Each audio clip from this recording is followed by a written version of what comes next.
Bonsoir à tous, ravi de vous retrouver pour cette nouvelle saison ici même à Lorena TV. J'ai l'honneur de vous accueillir sur un nouveau plateau pour une toute nouvelle émission, le 26 minutes plus, une émission bimensuelle dans laquelle je recevrai des personnalités qui forgent l'attractivité de votre territoire entre Metz et Nancy. Ce soir, pour cette grande première, nous tisserons ensemble le portrait de David Decker. Il s'inscrit dans une politique du zéro déchet en recyclant des pièces de vélo pour en faire des accessoires de mode. Croyez-moi, ça va vous donner des idées. On s'embarquera également dans le monde de Sébastien Pietta, magicien et hypnotiseur. Une seule chose à vous dire, laissez-vous rêver. On parlera également du festival Metz Beer Fest qui se tient actuellement à Metz, d'un projet humanitaire mené par deux sœurs mosellanes intitulé Dessine-moi une gazelle. Et pour commencer, je vous propose qu'on parle de la 10e édition du marathon de Metz-Mirabel qui se déroulera le 13 octobre prochain. Le marathon de Metz-Mirabel est notre invité de ce 26 minutes plus.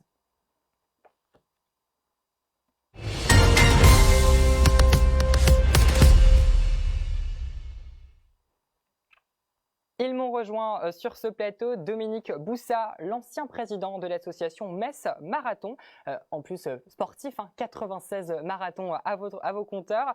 Il est à votre gauche et à ma droite, il vous est succédé Hubert Emringer, le président de l'association Metz Marathon. Bonsoir à vous deux.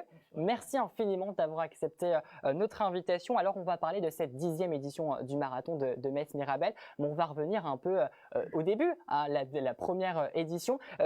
Dominique Boussa, comment vous est venue l'idée d'inscrire un marathon dans la ville de Metz? À Metz, il y a une tradition de course à pied qui est de longue date, puisque nous avons mis en place un marathon dans les années 70, et il n'y en avait pas beaucoup en France à l'époque. Il y a eu une volonté municipale de faire renaître le marathon à Metz en livrant la ville aux coureurs. Alors, comment que ça s'organise un peu un marathon de Metz-Mirabel? Comment, en tout cas, s'est organisée la première édition du marathon de Metz-Mirabel? Vous vous en rappelez? Oui, tout à fait. Ça nous a pris une bonne année avant même de lancer la première édition. Ce qui est essentiel pour un marathon, c'est le choix du parcours. C'est vraiment ça qui nous a préoccupés d'emblée. Il faut que le parcours soit à la fois attrayant, parce que c'est une épreuve dure, donc il ne faut pas qu'on se trouve en chute de motivation. Et puis, il faut aussi que ce soit un marathon qui soit compatible avec la demande, c'est-à-dire il y a un cahier des charges qui est très compliqué, qui tient à la qualité de l'accueil des coureurs et bien sûr à la nécessité de leur offrir des conditions de course les meilleures possibles. Alors, vous l'avez dit, un marathon, il faut que ça soit attractif.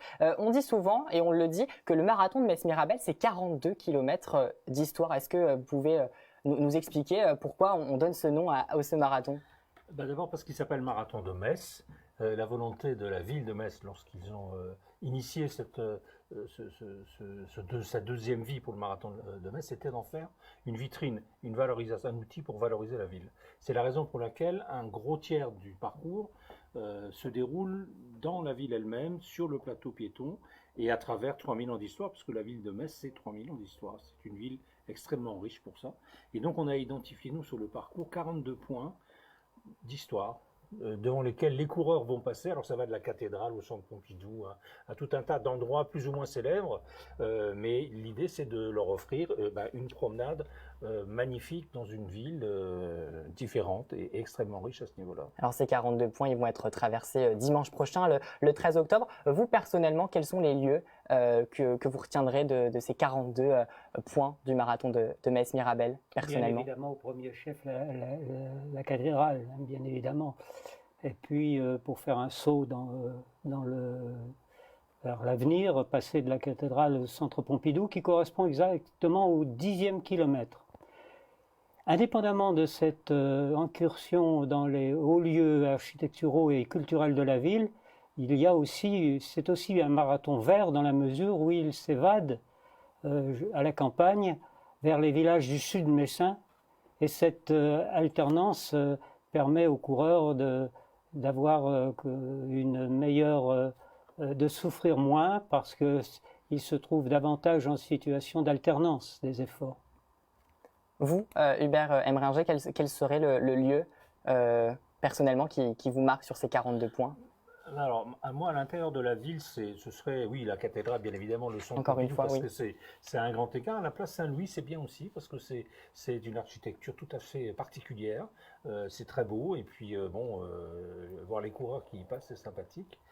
Après, Dominique a parfaitement raison, le marathon de Metz veut être un marathon vert. On a le label Agenda 21 pour le marathon depuis quelques années. On veut cultiver cette différence. Et donc le fait de nous évader dans la campagne sud-messine, c'est un point extrêmement positif et les coureurs apprécient parce que les paysages sont, comme il va faire très beau, évidemment, les paysages sont agréables et totalement différents. C'est la ville et c'est la campagne. C'est pour ça que chaque année, on a davantage de coureurs qui s'inscrivent à ce marathon. Est-ce que vous avez un peu les statistiques pour le week-end prochain? Combien on attend de coureurs, selon vous? On est sur l'ensemble des courses, on attend probablement plus de 7000 coureurs. 7000. Hein, parce que nous n'avons pas que le marathon à offrir aux coureurs. Vous avez d'autres parcours, hein. Il y a d'autres. On peut courir le marathon à plusieurs déjà. Donc il y a un relais à 4 ou un relais à 2, qui correspond donc à 2 semi-marathons. Il y a une course pour les enfants qui a beaucoup de succès dans la mesure où, au lieu de les laisser partir comme une volée de moineaux, on leur impose une certaine discipline, ils choisissent un contrat et ils essayent de le réaliser. Ça peut être 10, 15, 20, 30 minutes. Et bien sûr, nous avons la course populaire, les 10 km qui sont à la portée de tous. Et en plus de ces courses, hein, il faut qu'on le dise, le 13 octobre prochain, on va côtoyer des pointures hein, sur ce marathon parce que le marathon de Metz-Mirabel accueille pour la deuxième fois le championnat de France de marathon. Double fierté, on ne pouvait pas rêver de mieux comme cadeau pour cet anniversaire des 10 ans. C'était un peu fait exprès, on a essayé de provoquer les choses. Mais c'est vrai que c'est une marque de confiance qu'il faut relever parce que c'est très rare d'avoir un marathon 2 fois dans la même ville à un délai aussi rapproché, c'était 2014. Oui. Et donc c'est la preuve que les équipes de Dominique sont réputées et ça fait un marathon attractif pour les coureurs. Alors on aura des pointures parce que championnat de France, on aura donc les meilleurs français et sur le marathon et sur le 10 km puisque le 10 km est une course labellisée fédération également. Donc voilà, ceux qui vont s'inscrire, on peut encore le faire. Hein. Si on n'a pas préparé le marathon, c'est un peu compliqué, mais on peut encore s'inscrire au marathon. Il y en a qui le font en dernière minute pour éviter de se blesser ou de s'inscrire en étant blessé. Et on peut s'inscrire sur le 10 km jusque le matin même du marathon. Donc ils vont côtoyer les meilleurs coureurs français. Alors la Fédération française d'athlétisme vous a fait à nouveau confiance hein, pour cette deuxième fois. Pourquoi? Parce que Metz, on peut dire, c'est un terrain qui est propice au marathon. Il y a une vraie culture de la course à pied, et notamment du marathon. Hein. Comme je l'ai dit tout à l'heure, en 1973, il y avait 2 marathons en dehors de Metz, le championnat de France et Neuf-Brisac. Donc il y a eu également un semi-marathon qui s'est déroulé pendant 10 ans. Hein. Et je pense que si la fédération nous fait confiance, c'est pas par hasard. Il y a un savoir-faire incontestablement de la Fédération française d'athlétisme. Alors vous l'avez dit, Hubert Emrelinger, on peut encore s'inscrire hein, pour le marathon de la semaine prochaine. On va directement sur votre site internet www.metz-mirabel.fr. Le lien s'affiche juste en bas de votre écran. Alors Hubert Emrelinger, je voudrais un peu vous poser une question parce que vous, ça fait à peu près 1 an que vous êtes en tant que président. Un an et demi. Un an et demi, en tant que président de l'association Metz Marathon. Vous allez vivre donc votre première édition réellement en tant que président. Vous l'avez construit cette 10e édition. Comment que ça s'est préparé? Quelles sont les particularités de cet anniversaire? La première particularité, c'est qu'on n'est pas seul, sinon on ne peut rien faire. Un président, il sert pas à grand-chose, vous savez. La manifestation, elle est organisée par 800 bénévoles, une partie de permanents qui composent l'association Metz Marathon, et une partie de bénévoles qui viennent au soutien et à l'organisation à partir des dernières semaines. Je crois que le jour même, on est pas loin de 800 à la fois sur le parcours et sur le village. Sur le village qui a lieu, donc qui se déroule place de la République et sur l'espace de Metz, il y a 22 000 personnes qui vont passer pendant le week-end. Le samedi, tous les coureurs viennent chercher leur dossard. On a tout un tas d'animations. On a énormément de choses qui vont s'y passer. On a des exposants. On est parrainé cette année par le Conseil de l'Europe. On a un colloque européen le samedi matin. On a un invité d'honneur qui est l'armée. Donc cette année, championnat de France, 10e édition, le départ du marathon va être donné avec un coup de canon. Donc, bon.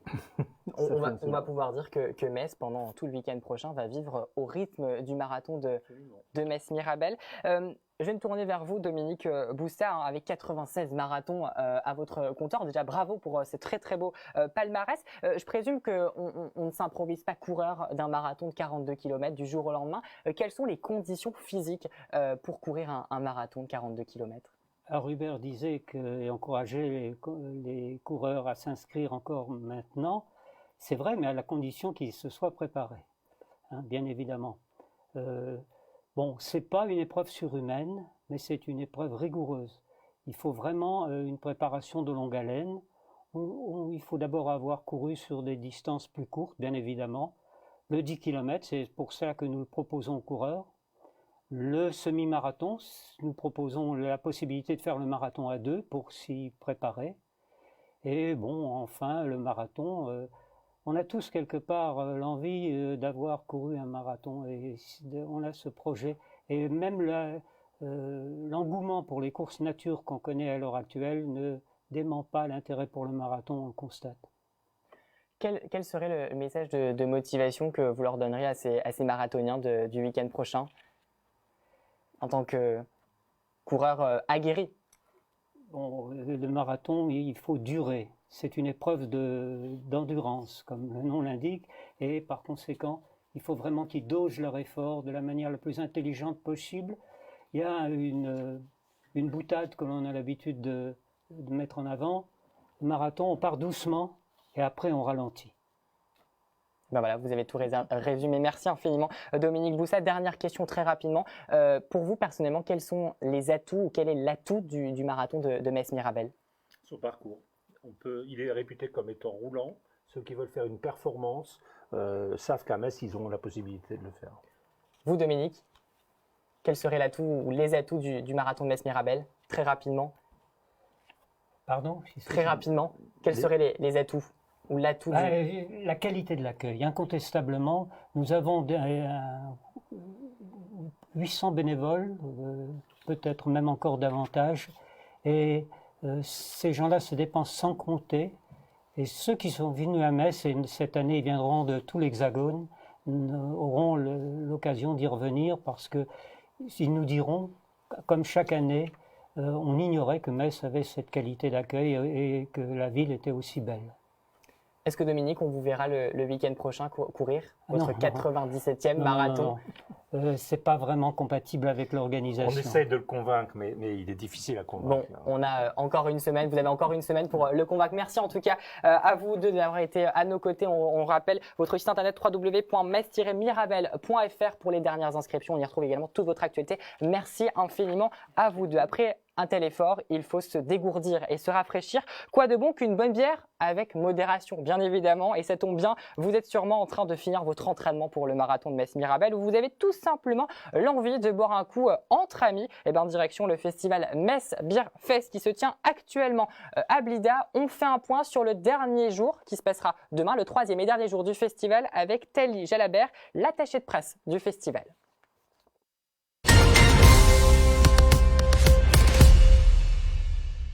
Le dimanche, on ouvre à 11h, ce sera donc la dernière journée pour pouvoir rencontrer les 24 brasseries européennes qui ont fait le déplacement jusqu'à chez nous, jusqu'à Metz.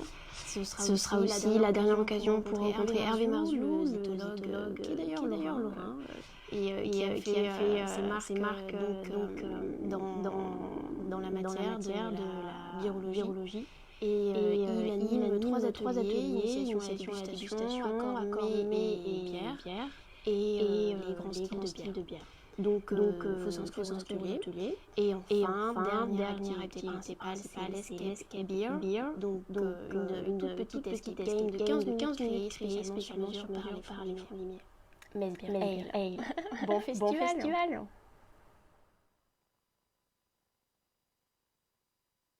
Nous allons donner une seconde vie à nos vélos et ça grâce à David Becker. Il recycle les pneus et les chaînes de ces derniers pour leur donner une seconde vie en accessoires de mode. Une idée originale qui s'inscrit dans une politique écologique. David Becker est notre portrait de ce 26 minutes plus.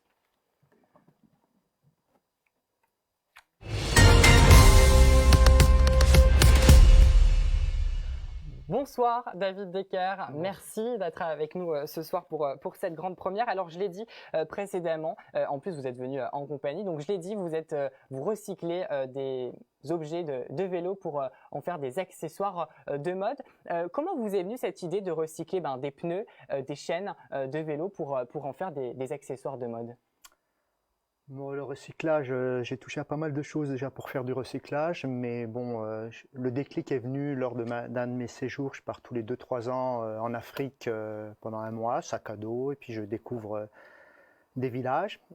Et bon, quand on arrive sur les capitales, j'aime bien fouiller, aller voir les petits créateurs.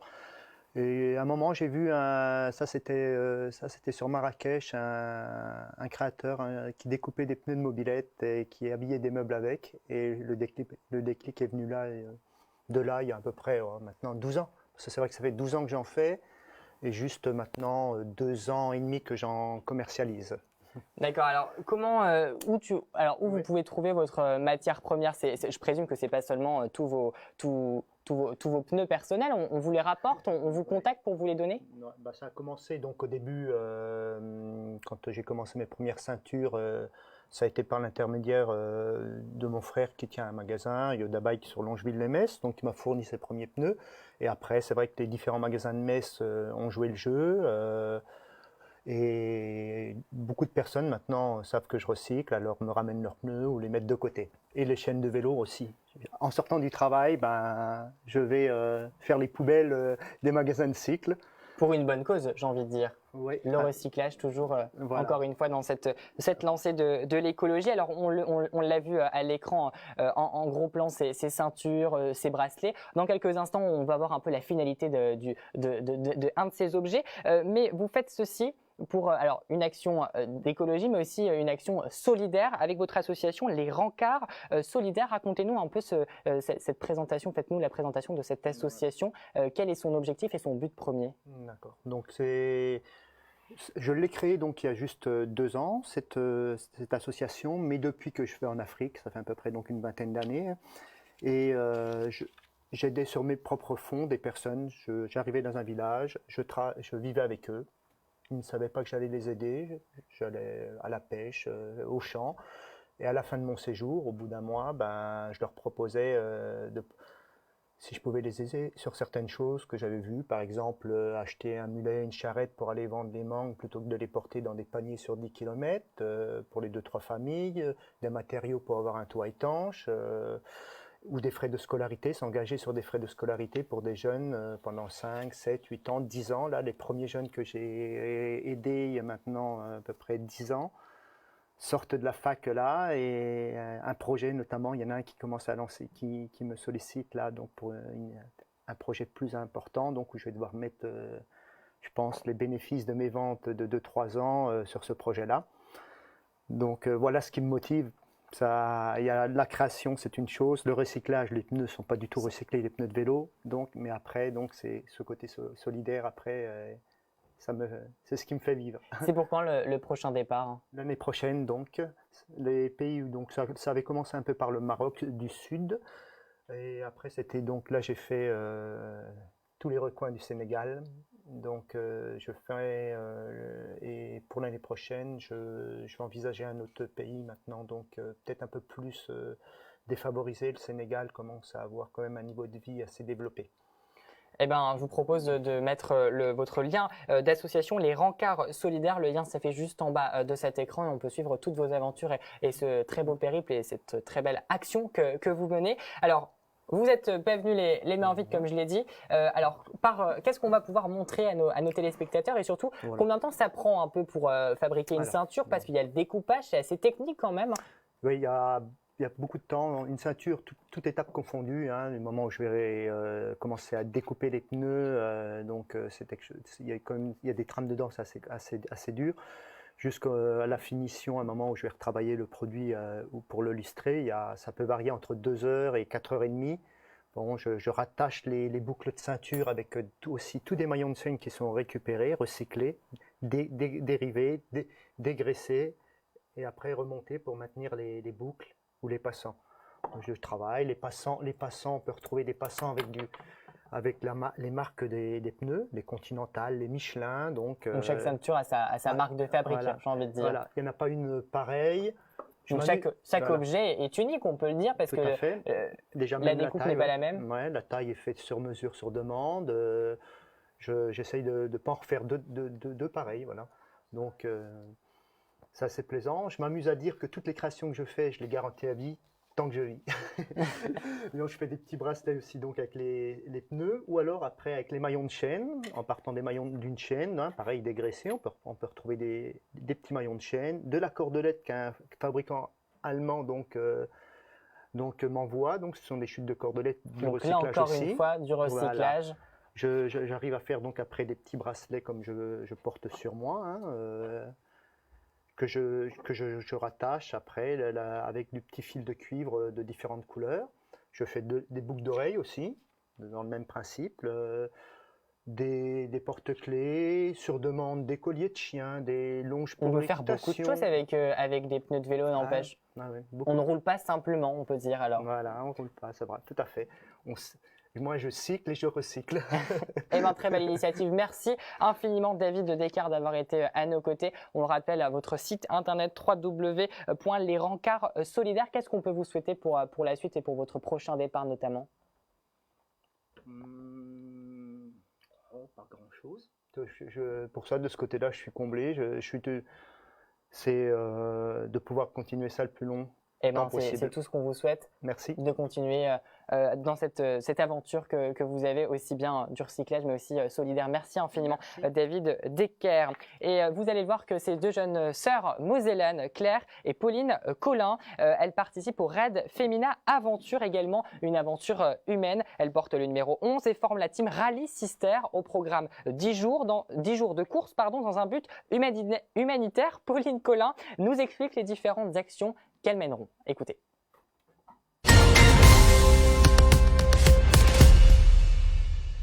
Cette année, on va aider un village entier. Habituellement, c'est une école. L'école a déjà été rénovée il y a quelques années par le rallye. Cette année, on va créer une bibliothèque médiathèque à côté de l'école. Ce sera une pièce qui permettra aux enfants le soir, à la sortie de l'école, de ne pas être dehors dans les villages et de pouvoir un endroit au calme pour travailler. Et pour s'amuser, faire des jeux entre eux. Et ensuite, c'est un petit village qui se trouve au bord des dunes de Merzouga, qui est très sensible aux tempêtes de sable, aux vents de sable, etc. Ils vivent uniquement de leur palmeraie. Et du coup, le canal qui amène l'eau jusqu'à la palmeraie se bouge assez régulièrement. Et pour eux, c'est très compliqué de dégager les kilomètres de canaux. Du coup, on vient leur donner un petit coup de main avec nos petites pelles, lunettes, et on va essayer de nettoyer tout ce canal pour permettre au village qu'ils aient plus d'eau et leur permettre d'avoir des meilleures récoltes dans la palmeraie. Parce qu'il faut savoir que c'est leur seul moyen de revenu, et donc s'ils perdent cette palmeraie, le village ne pourra plus avancer. On leur souhaite une très très belle aventure et surtout une très belle course. Vous pouvez suivre leur aventure sur leur page Facebook. Dessine-moi une gazelle. Le lien ne tardera pas à s'afficher en bas de cet écran. À présent, place à la cuisine de Clément. Voici le jingle qui arrive sans plus tarder. Le voici, la cuisine de Clément.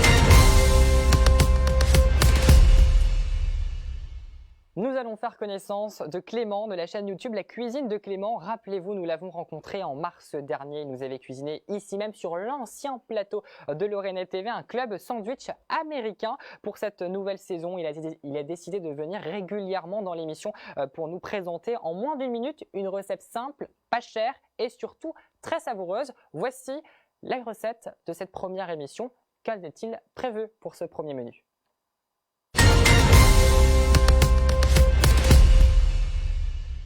Bonjour à tous, aujourd'hui on se retrouve pour faire des pâtes au chorizo, une recette très simple et rapide à réaliser. Pour les ingrédients, ça sera à la fin de la vidéo. Voilà, je vous laisse avec la recette. Donc la première étape, on va prendre les poivrons et on va les couper en petits morceaux. Ensuite le chorizo, je le coupe en rondelles. Et attention, j'ai enlevé la peau avant. Je coupe les olives en petits bouts, ce qui me permet d'enlever le noyau en même temps. Ici, j'ai pris des olives à la grecque. Dans une poêle, je fais chauffer l'huile d'olive et je rajoute les poivrons. Je laisse cuire environ une dizaine de minutes. Ensuite, je rajoute le chorizo, le concassé de tomates et la crème. Je fais bien réduire pour avoir une sauce onctueuse. On met sur environ une dizaine de minutes. Je sers les pâtes avec la sauce. Je saupoudre d'olive noire. Pour les amateurs, on peut mettre même du parmesan. Et voilà, c'est terminé. Merci à tous d'avoir suivi cette recette. On se retrouve une prochaine dans Lorena TV. Très bonne journée.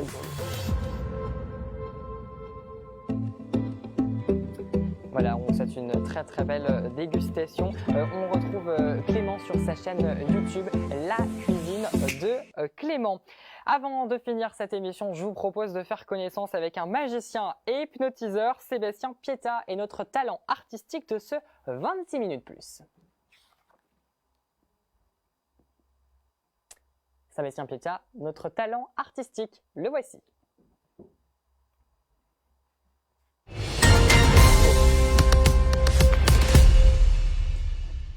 Bonsoir Sébastien. Bonsoir. Ça va? Bah, très bien, Merci. ça va très bien. Merci en tout cas d'avoir accepté notre invitation. Alors je l'ai dit, tu es magicien et hypnotiseur. On va revenir un peu au niveau du début. À 5 ans, tu t'es questionné un peu sur des questions de la vie quotidienne. Raconte-nous un peu cette période. Alors beaucoup de magiciens ont leur grand-père qui était magicien. Et moi, c'est pas mon cas. Ce qui m'a fait m'intéresser à la magie, c'est que depuis tout petit, je me posais un petit peu des questions existentielles sur la vie, du style pourquoi on est là, est-ce qu'il y a un but, comment tout ça a commencé, etc., etc. Et du coup, c'est ça qui m'a fait m'intéresser à la magie, puisque c'est entre guillemets faire des choses qui semblent impossibles, qu'on ne peut pas expliquer. Voilà, et c'est comme ça que tout a commencé. Donc ça a été un peu l'élément déclencheur et ça arrivait vers Exactement. 13 ans, c'est ça? C'est ça, vers 13 ans, en fait, j'ai rencontré un magicien, en vrai, qui a fait des tours de magie. Ça m'a vraiment impressionné et j'ai eu envie d'en savoir plus. Alors j'ai commencé à prendre mes premiers tours et voilà, c'est comme ça que tout a commencé. Tu as une particularité, c'est d'être magicien et en même temps hypnotiseur. Exactement. L'hypnose n'est pas arrivé en même temps que la magie, aux alentours de 13 ans? Non, quelques l'hypnose, années plus tard, c'est venu plus tard. Alors j'ai appris la magie. Et toujours un peu dans cette quête de réponse à ces questions existentielles, je me suis tourné vers ce qui est un peu moins physique, plus qui est rattaché à l'esprit, etc. Donc j'ai appris le mentalisme. Et après, j'ai appris l'hypnose vers l'âge de 16-17 ans à peu près. Alors comment que ça se passe un peu les entraînements de magie? Comment on devient hypnotiseur? Alors, les entraînements de magie et d'hypnose sont différents. Alors, les entraînements de magie, quand j'étais au collège, je me souviens, je me promenais avec mon jeu de cartes, j'avais une pièce que je manipulais, etc. Et je m'entraînais tout le temps, que ce soit en cours, que ce soit à table. Et pour l'hypnose, c'est différent. En fait, j'ai appris pareil, tout seul, aussi en autodidacte. Et je me suis entraîné tout d'abord sur ma famille, puis sur des amis d'amis, jusqu'à temps d'en faire sur des inconnus. Et voilà. Les endormir. Parce qu'à l'heure actuelle, tu fais de la scène. Quelles sont les différentes prestations que tu proposes? Tu fais principalement du close-up concernant la magie, c'est ça. Alors moi, je suis vraiment spécialiste en close-up. Donc, j'interviens pour différents événements privés ou professionnels.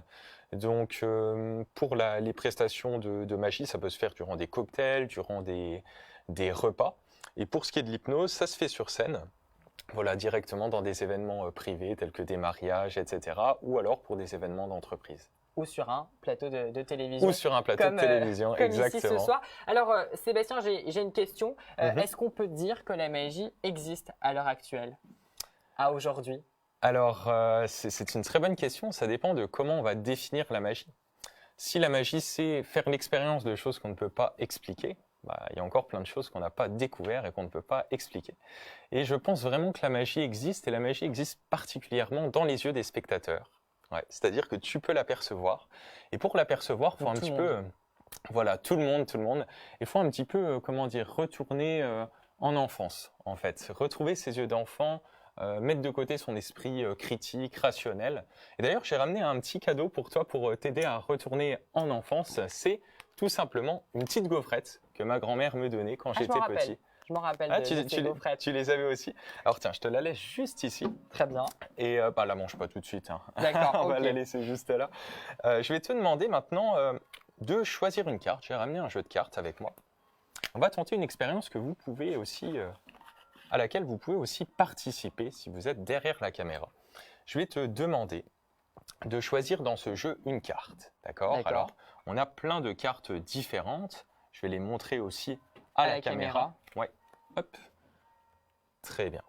Et je vais te demander de prendre une carte, alors pour être sûr que tu ne sois pas complice, tu n'es pas complice. Absolument pas. On s'est entretenu rapidement avant l'interview, mais j'ai pas vu le tour. Très bien, tu mens très bien. Alors, je vais te demander de choisir une carte vraiment au hasard dans le jeu. Tu me dis stop quand tu veux. Stop ici, tu prends la carte et tu ne la montres pas à la caméra. D'accord, je la regarde pour moi. Tu la regardes pour toi et tu ne la montres pas à la caméra.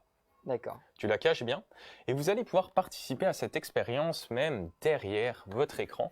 Je vais te poser quelques questions et le but, ça va être de ne pas répondre. Tu es prêt? Ouais. Allons-y. Très bien, tu as répondu, super. Alors regarde, tu vas te tourner légèrement vers la caméra et je vais te regarder aussi, ça peut être une carte rouge ou une carte noire, on est d'accord? Une chance sur deux. Alors le rouge, peut-être qu'on va le mettre de ce côté-là et le noir plus ici. Je dirais que c'est une carte noire, très bien. Maintenant, ça pourrait être du pic ou du trèfle. Le pic, on pourrait le mettre juste ici et le trèfle plutôt ici. Ouais, peut-être là ou là. Très bien. À votre avis, qu'est-ce que c'est? Bon, je ne peux pas vous entendre, mais je dirais que c'est du trèfle. Est-ce que c'est bien du trèfle pour le moment? Ouais, très bien. Maintenant, il reste encore 13 cartes. Alors peut-être que c'était un coup de chance, quoi. Une chance sur 4. Concentre-toi. Détends-toi, essaye de n'avoir aucune réaction. As, 2, 3, 4, 5, 6, 7, 8, 9, 10, valet, dame, roi. Alors ça se voyait qu'il a mis un petit peu de temps à se concentrer et ça se voyait que la carte n'était pas au début parce que tu étais relax, tranquille. Par contre, au bout d'un moment, tu as commencé à te crisper parce que je t'ai demandé d'avoir aucune réaction.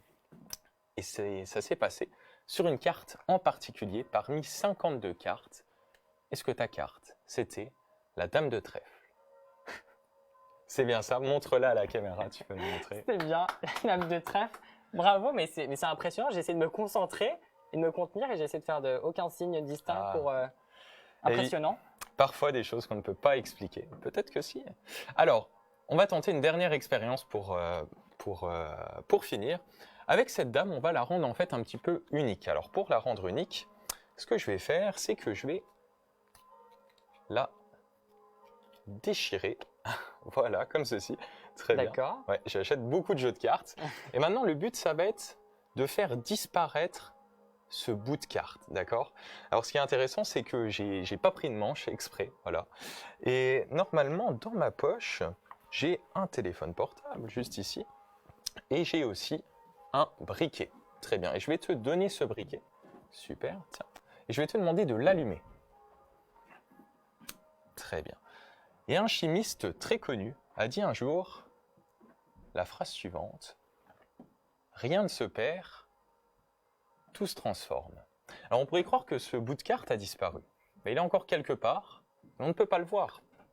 D'ailleurs, dans cette pièce, il y a plein de choses qu'on ne voit pas, mais qui existent, telles Internet, Lorena TV. Vous êtes en train de regarder en direct, et ce qui est bien, c'est que ce bout de carte est encore dans l'air, on peut essayer de le faire réapparaître, mais d'une façon plus numérique. Juste ici, hein, comme si on pouvait rassembler l'esprit de la carte, et juste comme ça, faire apparaître à l'intérieur du téléphone portable. On a le bout de la dame de trèfle. Et on peut faire une dernière chose pour finir. Juste comme ça, on peut récupérer ce morceau de carte. Et tu te souviens tout à l'heure, je t'ai dit, pour percevoir la magie et pour se laisser toucher et impressionner, il faut retrouver ses yeux d'enfant. Et je t'ai donné pour ça des gaufrettes. Ah, tu sens le truc venir. Je sens. Est-ce que tu peux prendre le paquet? Regardez qu'il n'y a pas d'ouverture, il est bien fermé. Ouais, il est bien fermé. Et très bien scellé, oui, je très confirme, bien. je confirme. Très bien, maintenant, tu peux l'ouvrir, ouvre-le.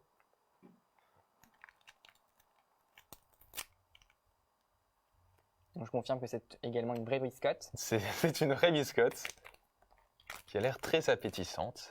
Totalement. Et à l'intérieur du papier, on a bien un morceau de carte et on va regarder que ce soit exactement le même. Je te laisse regarder. C'est bien le bout de la dame de trèfle qui correspond parfaitement à cette carte. Impressionnant. Donc oui, la magie existe. La magie existe réellement. On peut le dire. Merci infiniment, Sébastien. Merci à toi. Pieta, merci infiniment. On retrouve votre site internet juste en bas de cet écran. On peut également suivre toutes vos aventures sur votre page Facebook, Sébastien. C'est ça, Pieta, Instagram, etc., magicien, les réseaux sociaux. hypnotiseur. Merci infiniment d'avoir accepté notre invitation. J'en ai pas les mots. Voilà, la preuve, j'arrive pas à faire ma transition. Merci infiniment d'avoir été à nos côtés. C'est ainsi que s'achève cette grande première du 26 minutes plus. Merci infiniment pour votre fidélité.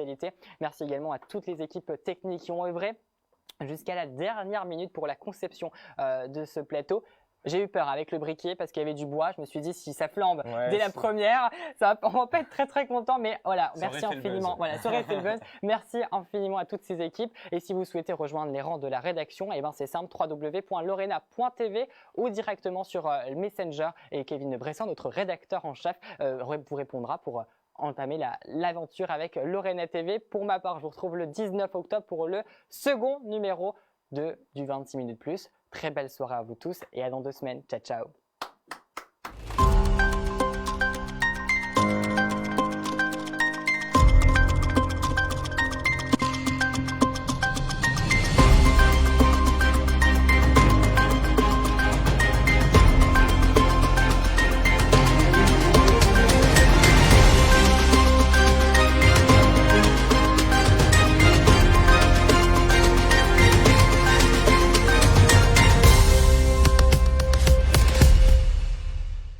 Vous souhaitez créer de nouveaux passages dans votre habitat, agrandir vos portes ou vos fenêtres, ou encore abattre un mur porteur ou non? Spécialiste des techniques d'ouverture, la Découpe Béton est l'entreprise qu'il vous faut pour répondre à vos différents projets de sciage et carottage, que vous soyez professionnel ou bien particulier. Contactez-nous par téléphone au 06 48 72 88 64 ou sur notre site internet www.ladécoupebéton.fr et nous étudierons ensemble la faisabilité de votre projet. Rejoignez-nous également sur Facebook, La Découpe Béton.